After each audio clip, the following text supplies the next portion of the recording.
নমস্কার আপনাদেরকে।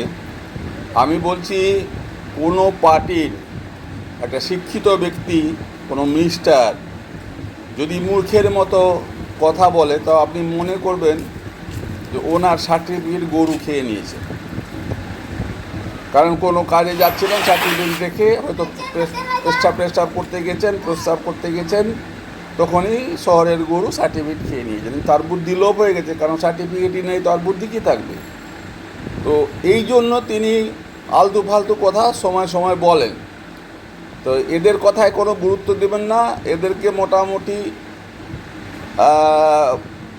পাগলেরই পর্যায়ে রাখা যেতে পারে।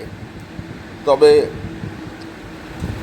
আসল কথা হচ্ছে যে আপনার শিক্ষাধিকার সার্টিফিকেটই যখন গরু খেয়ে নিয়েছে, তখন আর আপনি কি বলবেন বলুন? আপনার তো বলার কিছু থাকবে না, আপনি হতাশ হয়ে এরকমই কথা বলবেন। তো যারা এই ধরনের কথা বলে, তাদের জন্য আমার দিক দিয়ে এই বক্তব্যটাই আমার মনে আসে। কারণ বিচার বিবেচনা করে যিনি কথা বলেন, তিনি হচ্ছে আসল শিক্ষিত।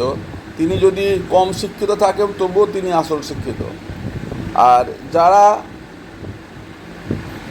আলতু ফালতু কথা বলে একটা অশান্তির সৃষ্টি করতে চায়, তাদেরকে তো অজ্ঞ বলবই আমরা। কারণ আপনি শিক্ষিত কি অশিক্ষিত সেটা সমাজ বুঝে কম। আপনার কথাই হচ্ছে আপনার,